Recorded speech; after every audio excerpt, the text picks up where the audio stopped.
আজকের ক্লাসে আমরা এটা জানার চেষ্টা করব বা এটা শিখব যে কখন আমরা নাল হাইপোথিসিসকে অ্যাকসেপ্ট করি আর কখন আমরা নাল হাইপোথিসিসকে রিজেক্ট করি। এই জিনিসটা আজকে আমরা শেখার ট্রাই করব। যেমন গতকালকে আমরা দেখলাম যে আমাদের টি স্ট্যাটিস্টিকটা মানে টি যেটা আমরা ক্যালকুলেট করছি, ওই ক্যালকুলেটরের মডুলাস ভ্যালুটা আমাদের টি এর যে টেবিলের ভ্যালু পাইছিলাম, আমরা টেবিল থেকে যে ভ্যালুটা পাইছিলাম ওইটা থেকে বড় হয়েছে। তার জন্য আমরা কি করছি, আমাদের যে নাল হাইপোথিসিসটাকে আমরা রিজেক্ট করে দিছি। তো রিজেক্ট যেহেতু করে দিছি, তারপরে এখানে আমরা লজিকটা কিভাবে নেই, প্রথমে আসতে হয় যে আমরা কি টেস্ট করতেছি। যেমন গত ক্লাসে আমাদের হাইপোথিসিস ছিল এরকম যে নাল হাইপোথিসিস ছিল মিউ সমান সমান 120, আর অল্টারনেটিভ হাইপোথিসিস মিউ সমান সমান মিউ নট ইকুয়ালস টু 120 এরকম ছিল। তাহলে এই টাইপ টেস্টকে আমরা বলি two tail test.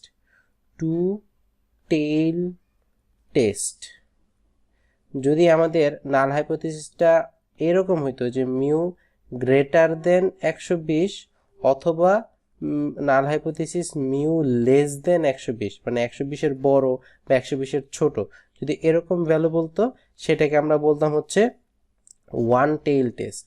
One tail test.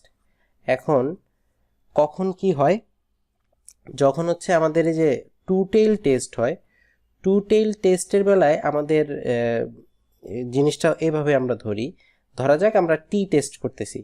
তো আমরা যে টি যেই টেবিল ক্যালকুলেটেড ভ্যালুটা আমরা বের করছি ক্যালকুলেশন করে, ওইটার মডুলাস ভ্যালু যদি আমার ওই যে টেবিল থেকে যে ভ্যালুটা পাইছি, টেবিল থেকে যে টি এর ভ্যালুটা পাইছি ওইটা যদি বড় হয় অথবা সমান হয়, গ্রেটার অর ইকুয়াল হয়, সেই ক্ষেত্রে আমরা যে আমাদের যে নাল হাইপোথিসিসটা আছে সেটাকে আমরা রিজেক্ট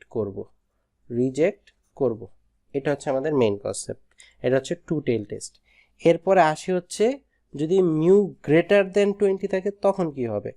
তো মিউ যদি গ্রেটার দেন এরকম থাকে যে নাল হাইপোথিসিসে গ্রেটার দেন আছে, মানে বড় কথাটা আছে, তো এই টাইপকে আমরা বলি right tail test. RIGH, right tail test. আমরা তো জানি ওয়ান টেইল টেস্ট দুই প্রকার, একটা রাইট টেইল টেস্ট, একটা লেফট টেইল টেস্ট।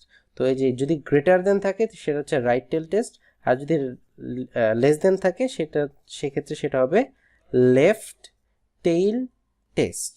তো কোনটার জন্য কেমন, প্রথমে আসে আমাদের ইয়ের জন্য, এই রাইট টেইল টেস্টের জন্য। যে রাইট টেইল টেস্টে আমরা কি করি, তো রাইট টেইল টেস্টে আমরা দেখি যে আমাদের যেই জেড এর এমনিতে ভ্যালুটা, মানে ধরলাম আমরা এখন জেড টেস্ট করছি, তো জেড এর ভ্যালুটা আমাদের যদি ওই যে জেড যেটা ক্যালকুলেট করছি আর কি, ধরা যাক এখন মানে এখানে টি টেস্ট করছি, ধরা যাক এখানে জেড টেস্ট করছি, মানে একটা টেস্ট বুঝাইতেছি আর কি। তো জেড এর যে ক্যালকুলেশনটা, ওইটা যদি জেড টেবুলেটেড ভ্যালু থেকে বড় হয়, সেই ক্ষেত্রে আমরা ইয়া করব, এই নাল হাইপোথিসিসকে রিজেক্ট করব নাল হাইপোথিসিসকে।